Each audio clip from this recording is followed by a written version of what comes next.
گفتگو پاک معظمہ کی ذات اقدس پہ ہے جس پہ گفتگو کرنا تقاضۂ بشریت سے باہر ہے۔ اس شہزادی کی حقیقت کے لیے کوئی بشر ہو کر لب کھول ہی نہیں سکتا۔ اس کی حقیقت پڑھنے کے لیے لہجے کا توحید ہونا ضروری ہے، لہجہ توحید کا ہو، لفظ قرآن کے ہوں، زبان رسول کی ہو، تو پھر کوئی بتائے کہ بطول کسے کہتے ہیں۔ میری تو اوقات نہیں، میری بساط نہیں، میری حیثیت نہیں، میں شہزادی کی ذات کی نہیں، اس کی دہلیز کی عزت پڑھ دیتا ہوں۔ میں نے آپ کے سامنے اللہ کے قرآن سے قسم کا ذکر کیا ہے، وہ تلاوت کی ہے، وہ آیت جس میں خدا نے قسم کھائی۔ بندہ نہیں کھا رہا، اللہ کھا رہا ہے، اب نہیں کھا رہا، معبود کھا رہا ہے۔ قسم وہ کھا رہا ہے جسے قسم کھانے کی ضرورت ہی نہیں ہے۔ آپ کی سوچوں سے کم وقت کی حاضری ہے۔ قسم وہ کھا رہا ہے حضور قبلہ صاحب جسے قسم کھانے کی ضرورت ہے۔ قسم دو حالتوں میں ہوتی ہے، بات میں یقین بڑھانا ہو یا جس کی کھائی جائے اس کی عزت بتانی ہو۔ اللہ کو بات میں یقین بڑھانے کا شوق تو ہے نہیں کہ وہ اپنی بات کے وزن بڑھانے کے لیے قسم کھائے۔ اس کا مطلب ہے جس کی کھا رہا ہے اس کی عزت بتانا چاہتا ہے۔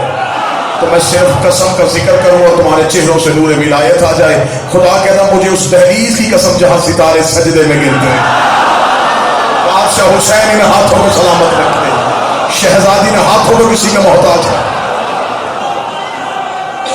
مولا حسین عزت عطا فرمائے، مولا صاحب سیدہ عزت عطا فرمائے۔ خدا کہہ رہا ہے مجھے ستارے کی قسم نہیں، گھر کی قسم نہیں، شہر کی قسم نہیں، دہلیز کی قسم، جہاں ستارے اترتے ہیں، جہاں ستارے نازل ہوتے ہیں، پوری کائنات میں تحقیق کے گھوڑے دوڑاؤ، مجھے وہ گھر دکھاؤ جہاں ستارہ اتراؤ۔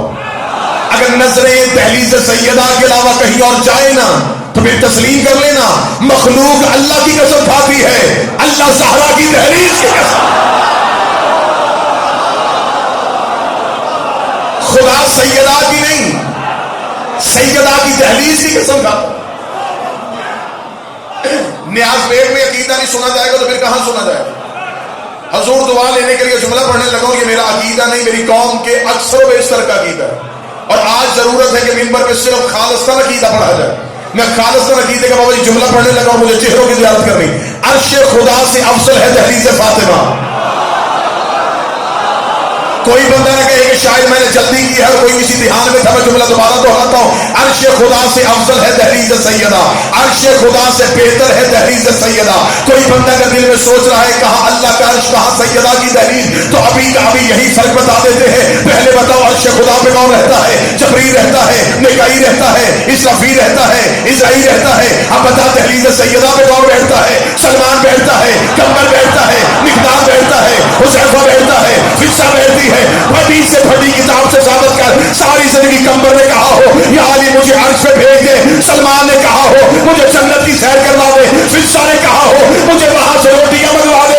ادھر والے ادھر نہیں جاتے، ادھر والے فقیر بن کے، مسکین بن کے، یتیم بن کے، ہاتھ اٹھا کے سارے ہائے بھائی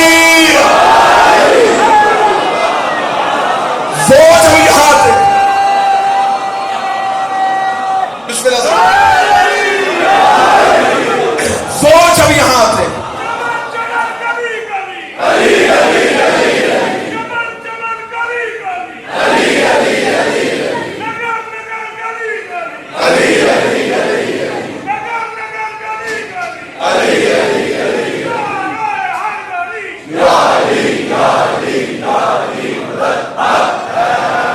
متوجہ سو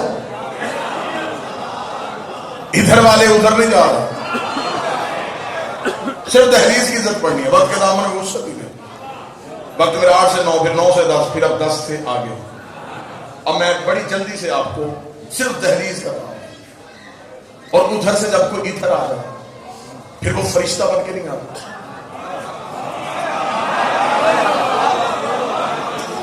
پھر وہ سید الملائکہ بن کے نہیں آتا، مسکین، فقیر، یتیم، درزی، ادھر سے کوئی ادھر آ کے عہدہ نہیں بتاتا. اور ماں کیا رہے ہیں؟ روٹیاں. وہاں سے چلے ہیں یہاں روٹیاں مانگ، وہاں سے یہاں روٹی مانگ کے یہاں کے مولوی کو سمجھانے کے لیے آئے ہیں کہ منہ ادھر کر کے روٹی نہ مانگنا، اللہ تجھ پہ لعنت کرے. ہمیں ضرورت ہو تو ہم یہاں سے مانگتے ہیں.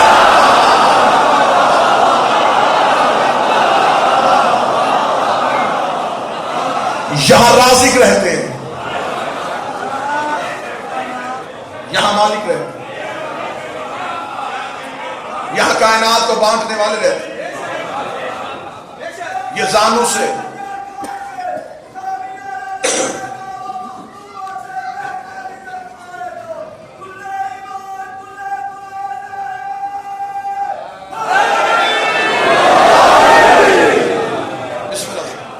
عزت والے چہرے سے سیکھو. قبلہ مصطفیٰ حیدری صاحب آپ اہل علم ہے، بتائیے گا کیا فرشتے ہر دروازے پہ جا کے مسکین بنتے ہیں؟ یہ نبیوں کے گھر گئے ہیں تو کیا مسکین بنتے ہیں؟ کسی نبی کے سامنے جا کے انہوں نے کہا فقیر آئے. نبیوں کے سامنے عہدوں سے گئے. مریم کے حجرے میں کھڑے ہو کے اس نے للکار کے کہا تھا انا رسول ربک، میں تیرے رب کا بھیجا رسول. قرآن کہتا ہے میرا محمد یاد کر وہ ابراہیم والا قصہ، جب ہم نے ابراہیم کے گھر معزز مہمان بھیجے تھے. تفاسیر میں سب نے لکھا یہ اللہ کے فرشتے تھے جو حضرت ابراہیم کے گھر گئے تھے. اور خدا نے قرآن میں کہا معزز گئے فرشتے، اللہ نے کہا معزز. لاہور خاموش ہو جائے دکھ ہوگا. یہ فرق ہے ابراہیم کی دہلیز میں اور سیدہ کی دہلیز میں. وہاں معزز یہاں مسکین، وہاں معزز یہاں یتیم، وہاں معزز یہاں اسیر. اگر یہاں سینے میں دل اور وہ دل علی برداشت کر سکتا ہو تو مجھے جملہ کہنے کی اجازت دینا. ان دونوں دہلیزوں میں فرق کیا ہے؟ وہ خلیل اللہ کا گھر ہے، یہ حجاب اللہ کا گھر. وہاں صرف اللہ کا دوست رہتا ہے، یہاں اللہ کا راز رہتا ہے، یہاں توحید کا پردہ رہتا ہے. حضرت ابراہیم کے گھر گئے تو معزز.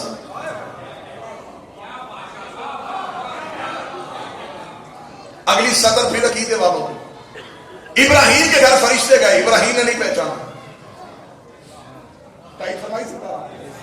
سب سے پہلے قبلہ مصطفیٰ اہل علم ہے، عالم دین ہے، بے شک نہیں پہچانا. قرآن کہتا ہے کہ ابراہیم کے گھر فرشتے گئے. انداز سے ابراہیم نے نہیں پہچانا. سرکار پہچان تو جانور سے کیوں کرتے؟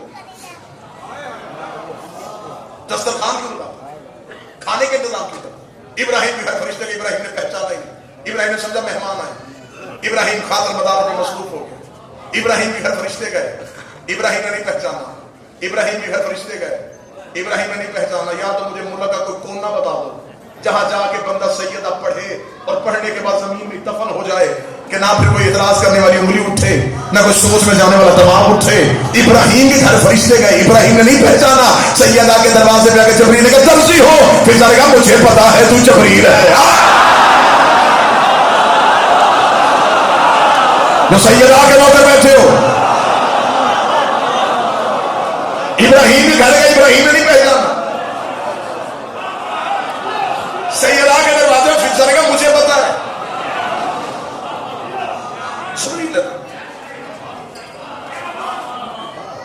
حضرت ابراہیم کے گھر فرشتے گئے، حضرت ابراہیم نے نہیں پہچانا. کھانا لگ گیا، راز کھل گیا.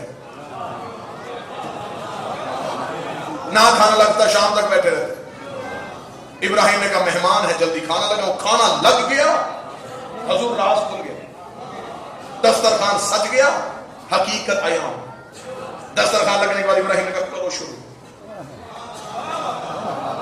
اب معزز مہمان خاموش. ابراہیم نے کہا کھاؤ. انہوں نے کہا ہم نہیں کھاتے.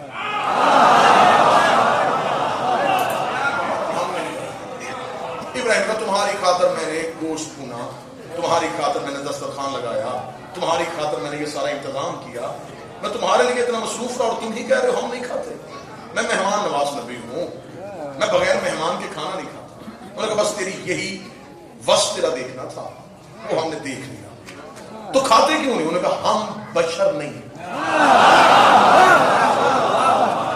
ہم فرشتے.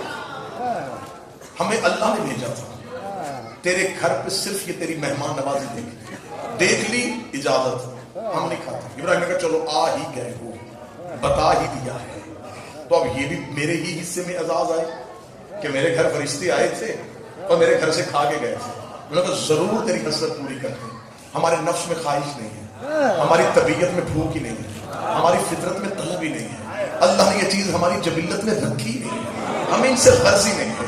ہم یہ دنیا کی خوراک نہیں کھاتے, ہم نہیں کھاتے, ہم نہیں کھاتے, ہم نہیں کھاتے. ہزار طویلیں دی انہوں نے ابراہیم کو, ہم نہیں کھاتے, ہم کھاتے. ہماری طبیعت میں بھوک نہیں, ہمارے نفس میں خواہش نہیں, ہماری فطرت میں نہیں ہے, ہماری جبلت میں نہیں ہے. ہم نہیں کھاتے, ہم نہیں کھاتے, ہم نہیں کھاتے. جب کہہ دیا تو ہم نہیں کھاتے تو پھر اسی بات پہ پکے رہتے. ابراہیم کے گھر جا کے ہم نہیں کہتے سیدہ کا دروازہ بند ہے, دستک دے, روٹیاں دو, فقیر آئے ہیں.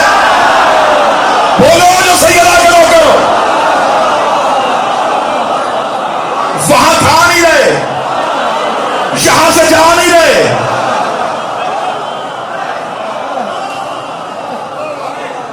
ابراہیم نے کھانا لگایا اور کہا ہم نہیں کھاتے. صحن کے اندر جھانکنے کی تو ضرورت ہی نہیں, بندہ دہلیز ہی میں رک جائے. بادشاہ کی قسم گھر کے اندر جھانکنے کی تو ضرورت ہی نہیں, صرف دہلیز میں رک جائے تو پتا چل رہا اس دہلیز کا عرفان کیا, اور پھر پتا چلے کہ سلمان کے جھکنے کی وجہ کیا. چکر دیا مولوی نے, چکر دیا مولوی نے. ابھی تک دنیا اسی لکیر کی فقیر ہے اور مکی پہ مکی ماری جاتی. آتے تھے اور جھاڑو دے کے چلے جاتے, 10ویں درجے پہ فائز ہو, اور سیدوں کی دہلیز میں صرف اس خواہش کو لے کے آئے. اہل عرفان بیٹھے ہیں, فلسفہ پڑھنے والے, عرفان پڑھنے والے بیٹھے ہیں. سجدہ کرتا تھا زہرا کی دہلیز میں سلمان,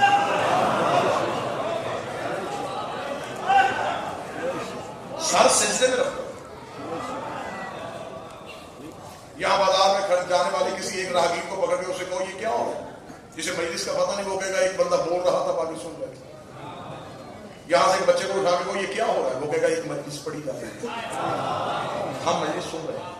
دیکھا اس نے, دیکھا اس نے, اس کا عرفان اور تھا, اس کا عرفان اور تھا. جس نے سلمان کو جھکے ہوئے دیکھا, اس کا داڑھی سے ریش پہ رہا تھا تو جھاڑو ہی دے رہا ہوگا, اس نے لکھ دیا جھاڑو دے رہا تھا. اگر عقیدے کے صدر یوں دل کو چھو جائے تو پھر ماتمی پورے ملک سے یا پھر نوکر کے حق میں دعا کر دینا, جھاڑو دینے نہیں آیا تھا, رات کے سجدے میں گرے ہوئے تارے نور کی داڑھی سے چننے آیا. بادشاہ حسین ان ہاتھوں کو سلامت رکھے, رات کے سجدے میں گرے ہوئے نور کی داڑھی سے اٹھانے کے لیے.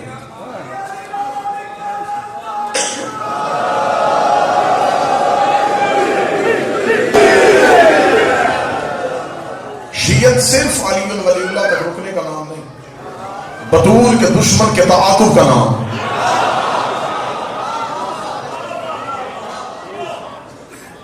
اب یہ نئے دور کے نئے شیعہ جنہیں ہر صورت میں اتحاد کرنا, جن کی نمازیں بھی دشمن زہرا کے پیچھے ہو رہی ہیں.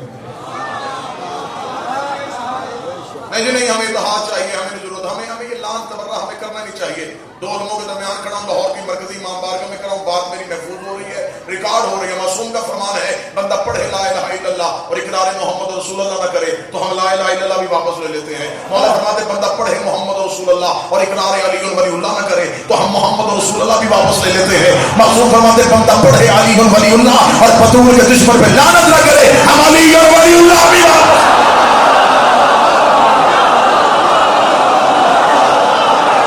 تیری سوچوں کا نام دین نہیں.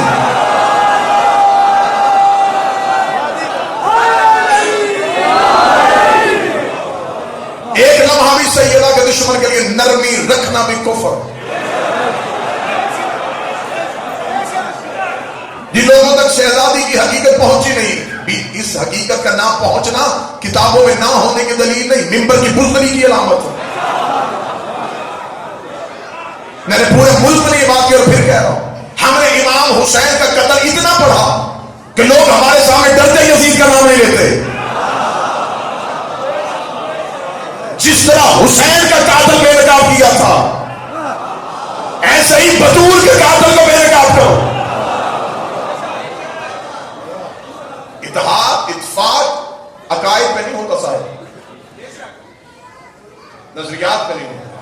نظریہ ہے ہم سیدہ کے طرفدار ہیں. دو ہو تو ان میں سے ایک کو ماننا پڑتا ہے. شیعہ ہو تو اپنا عقیدہ بتاؤ تم ہو کس کی طرف. میں منبر پہ اعلان کروں ہم سیدہ کے طرفدار ہیں. مقابلے میں جو بھی ہوگا ہم لعنت کریں گے.